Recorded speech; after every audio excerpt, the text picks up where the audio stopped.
बिस्मिल्लाहिर्रहमानिर्रहीम। इय्याका नअबुदु व इय्याका नस्तईन। अच्छा, अब नीचे तो वो नहीं देख सकते वो नहीं तुम मैं ये चाहता हूं, एक मिनट खामोश। शुक्रिया शुक्रिया, समझ गया, बहुत शुक्रिया। अच्छा सुने सुने सुने प्लीज। अच्छा जी, मैं ये चाहता हूं कि बड़ी खामोशी से जो मैं आज आपके पास एक पैगाम लेके आया हूं, मैं चाहता हूं कि आपने सब ने बड़े मुनज़्ज़म तरीके से खामोशी की तरह आपने मेरी बात सुननी है। थोड़ी खामोशी खामोशी, या पीछे बोले ना को। देखें, हर कौम की जिंदगी में एक वक्त आता है जिसको अंग्रेजी में कहते हैं क्रॉस रोड्स, यानी एक मुल्क जिस रास्ते पे चलता जा रहा था उस पे नहीं चल सकता, या वो एक तरफ जाता है या दूसरी तरफ। और जब आप नमाज पढ़ते हैं, मेरे नौजवानों ये सुनो गौर से, आप जब नमाज पढ़ते हैं आप सिर्फ अल्लाह से एक चीज मांगते हैं कि अल्लाह उनके रास्ते पे लगा जिनको तूने नेमतें बख्शी, उनके रास्ते पे नहीं जो अपनी तबाही के रास्ते पे चले गए। तुम इधर बैठ, तुम आप भी बैठ जाओ, बैठ जाओ, बैठ जाओ, बैठ जाओ, आ जाओ, आ जाओ, बैठ जाओ। सामने भी वो देख नहीं सकते, इधर आ जाओ, इधर इस पे बैठ जाओ ना, इधर आ जाओ, पीछे आ जाओ। हाँ उधर, ओहो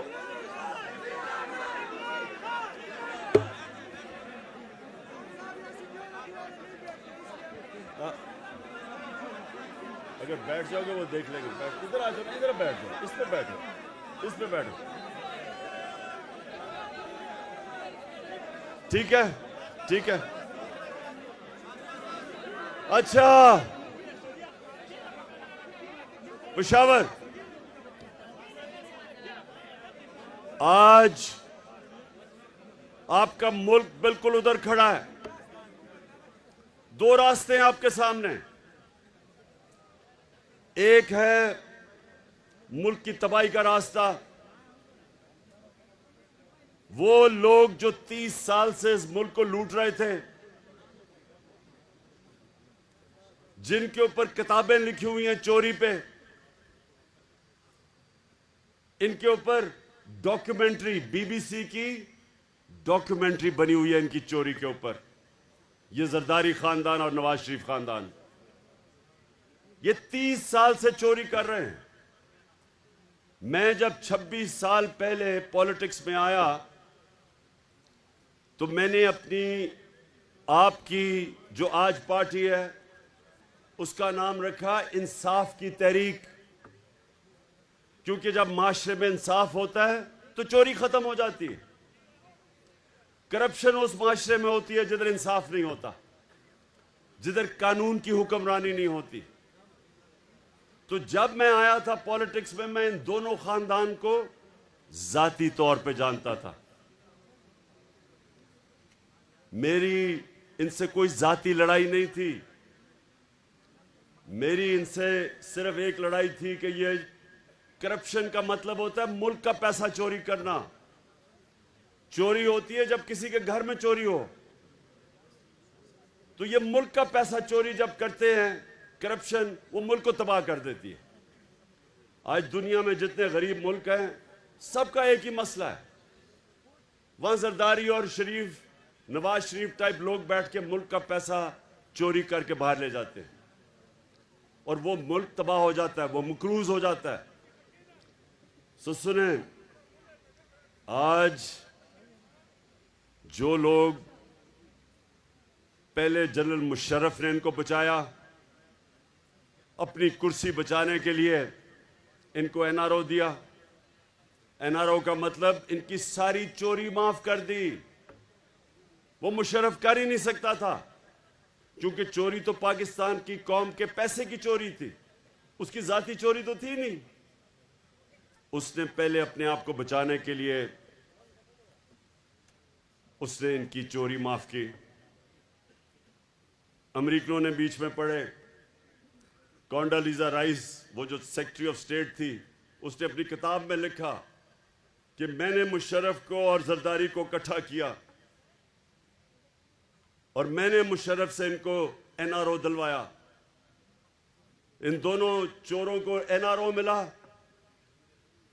इनके केसेस माफ हुए, ये वापस आए और 10 साल में इन्होंने, सुने जरा, 10 साल में इन्होंने 4 गुना पाकिस्तान का कर्जा बढ़ाया। 2008 में 60 साल में पाकिस्तान का जो कर्जा था वो 6000 अरब था। ये सुन ले जरा, और नौजवानों में चाहता हूं कि ये आप ज़हनों में डाल लें कि आप किसके लिए लड़ रहे हैं, आप किसके लिए जहाद लड़ रहे हैं, तो आपको पहले समझ आए कि मुल्क से हो क्या रहा है। 6000 अरब से हमारा कर्जा चढ़ के 10 सालों में 30,000 अरब पे गया। 4 गुना पाकिस्तान का कर्जा बढ़ा सिर्फ 10 सालों में। 60 सालों में जितना कर्जा लिया था इस मुल्क ने, इन्होंने अपने 10 साल में 4 गुना पाकिस्तान का कर्जा बढ़ाया। जिसका नतीजा क्या हुआ? जब हम आए 2018 में, तो जितना भी हमने टैक्स का पैसा इकट्ठा किया था, आधा पैसा चला गया इनके लिए हुए कर्जों की किस्तें देने पे। आधा पैसा उधर चला गया। तो मुल्क कैसे चलाते हैं? कैसे हम लोगों की खिदमत करते हैं, सड़कें बनाते हैं, स्कूल बनाते हैं, अस्पताल बनाते हैं? क्योंकि आधा पैसा तो इनके लिए हुए कर्जों पे चला गया, किस्तों पे। अब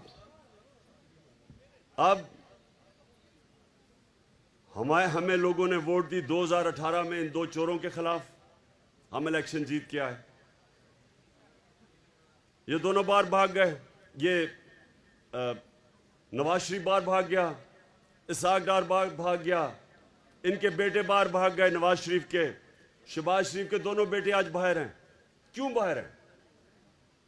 क्योंकि ये डरे हुए थे। कर्जे इनके ऊपर, इनके दौर के केसेस बने हुए थे चोरी के।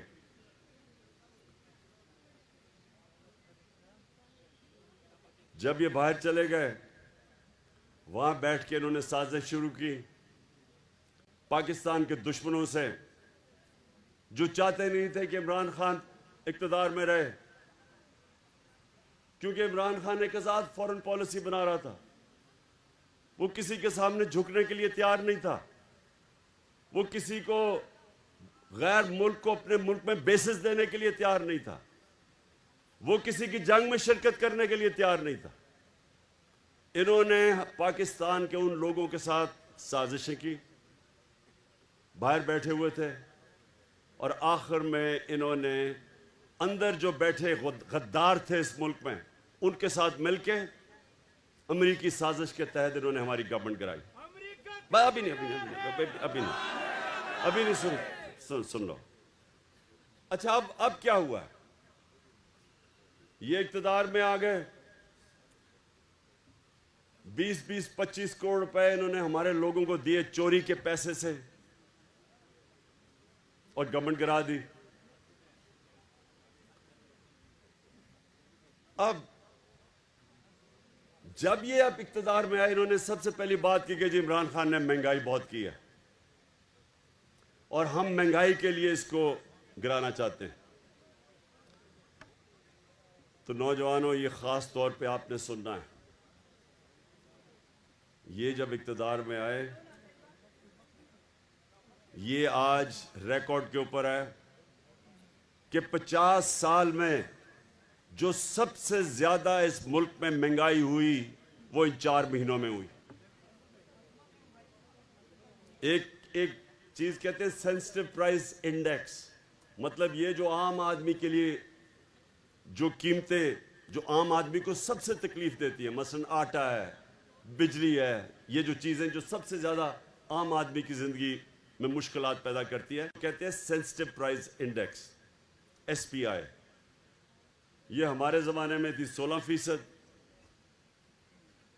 आज ये 45% पे पहुंच गई, 3 गुना ज़्यादा।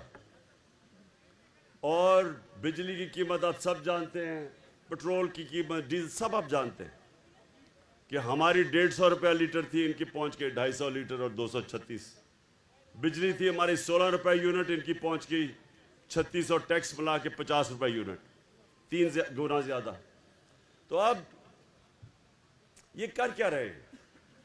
ये ना महंगाई कम करने आए थे, ये ना माइशत ठीक करने आए थे, ये सारे चोर एक काम करने आए थे, अपनी चोरी छुपाने, ख़त्म करने के लिए, केसेस ख़त्म करने के लिए। और वो आपके सामने हो रहा है, केसेस ख़त्म हो रहे हैं पाकिस्तान में। अब ज़रा सुने, ज़रा ये एक और चीज़ सुने। ये जो इनके लंदन के फ्लैट है, ये 25 साल से उसमें रहते हैं। पेशावर के नौजवानों, वो लंदन का सबसे महंगा इलाका है। मैं लंदन जानता हूं। बरतानिया का प्राइम मिनिस्टर उस इलाके में नहीं रहता जिधर इन्होंने महंगे तरीन इलाके में फ्लैट लिए। 25 साल से रह रहे हैं उधर, मुलाकातें उधर होती हैं। उसने, हुसैन शरीफ ने कह दिया हमारे फ्लैट हैं, नवाज शरीफ ने असेंबली में कह दिया हमारे फ्लैट हैं। और आप जानते हैं कि वो मरियम की अदालत में क्या कहा गया? उसने कहा, उसने नैब से पूछा, अच्छा आप नैब पे अपना आदमी बिठा दिया है, नैब का हेड इनका अपना आदमी बिठा दिया है, तो फिक्स हो गया मैच। उसने कहा कि नैब साबित करे कि क्या इनके फ्लैट है या नहीं है। यानी ये 25 साल से जिन घरों में रह रहे हैं और तस्लीम करते हैं हमारे हैं, लेकिन वो प्रोसिक्यूटर कहता अब नैब बताए कि इनके हैं या नहीं। ये ऐसा कभी मुल्क में मजाक हुआ है? ये ऐसे है कि एक आदमी वो चोरी कर ले कुछ और उसके घर से बरामद हो जी कोई गाड़ी चोरी करके ले जाए और घर से पकड़ी जाए, और वो किसी और के नाम पे, अपने नाम पे ना रखे, वो गाड़ी कंपनी के नाम पे रख दे, तो जज कहे जी यहां तुम्हारे घर में तो बरामद हुई है गाड़ी, लेकिन साबित करो कि ये जो जिसके नाम पे है वो वाकई इन्होंने चोरी करके अपने, यानी वाकई चोरी की। ये ऐसा हुआ, ऐसा मजाक कभी इस मुल्क से नहीं हुआ। सारे केसेस माफ हो रहे हैं। इसाक डार जब बाहर गया तो वो क्यों बाहर गया? ये जरा क्यों मुल्क से छोड़ के बाहर गया था 2017 में? क्या हुआ? सुने क्या किया इसने? 2012 में इसके असासे थे 60 लाख, 70 लाख असासे थे इसाक डार के 2012 में। नैब ने उसे बुलाया 2017 में, उन्होंने कहा ये तुम्हारे अब 90 करोड़ कैसे असासे बन गए? आपने कौन सा काम किया कि आपके 80 लाख से 90 करोड़ पे असासे चढ़े गए? जैसे उसे सवाल पूछा वो जहाज पे चढ़ के मुल्क से बाहर भाग गया। अब वो उसको वापस ले आए हैं, अब नवाज शरीफ वापस आएगा और वो करेंगे क्या कि वो इस मुल्क के अंदर अपना, उन्होंने इलेक्शन कमीशन बैठाया हुआ है जो कि बददियानतदार आदमी है, इनके घर का नौकर है। इससे पहले पूरी धांधली बाई इलेक्शन में की, उसके बावजूद हम जीते पंजाब में। अब इनकी कोशिश ये है कि ये यहां ऊपर बैठे, तहरीक इंसाफ के खिलाफ केसेस करें, इमरान खान को किसी तरह डिस्क्वालीफाई करें या किसी तरह उसको जेल में डालें। केसेस को तो 24 FIR काट दिए इन्होंने मेरे ऊपर। वो कोई फर्क नहीं पड़ता, लेकिन एक और ना हो ना, बस बस बस ना ना बस अभी नहीं, अभी मैंने आपसे सवाल पूछ रहे हैं, आपकी कोई भी आपके सवाल हो। अच्छा सुन ले जरा, पहले मैं यहाँ पर आपको कहने की क्या कोशिश कर रहा हूं, ये जो अब वक्त है ये सियासत का वक्त अब नहीं है, ये अपनी मुल्क की हकीकी आजादी की जिहाद का वक्त है। ये जो अब मैं आपकी तैयारी करवा रहा हूं, ये जो आपकी तैयारी है, ये अपने मुल्क के मुस्तकबिल को बचाने की तैयारी है। ये आप अपने बच्चों की जंग लड़ रहे हैं उनके मुस्तकबिल के लिए। मैं आखिर में जब आपके सवाल हो जाएंगे उसके बाद मैं आपसे एक हल्फ लूंगा जाने से पहले। सब ने आपने मेरे साथ हल्फ लेना है जब मैं खत्म करूंगा।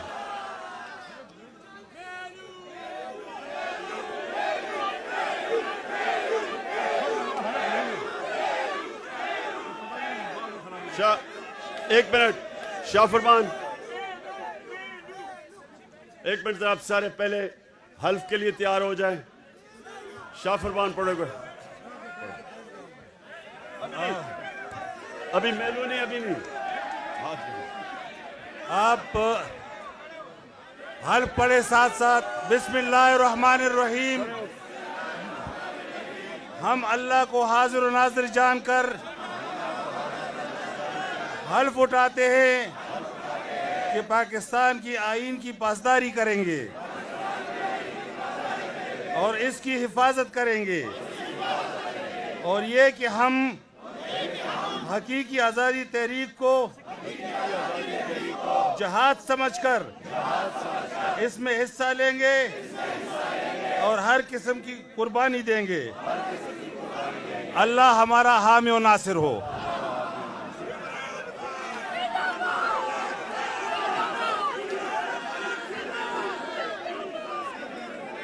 अच्छा जी, खामोशी। 5 सवाल लूंगा मैं, 5। खामोशी ताकि सवाल आ जाए आपके। अच्छा सुने, एक मिनट लगे पीछे सुने। इंशाअल्लाह आज से आपकी तैयारी होगी और मैं कभी भी 5-6 दिन के बाद मैं कभी भी आपको कॉल दूंगा और आपने सबने तैयार होना है इंशाअल्लाह।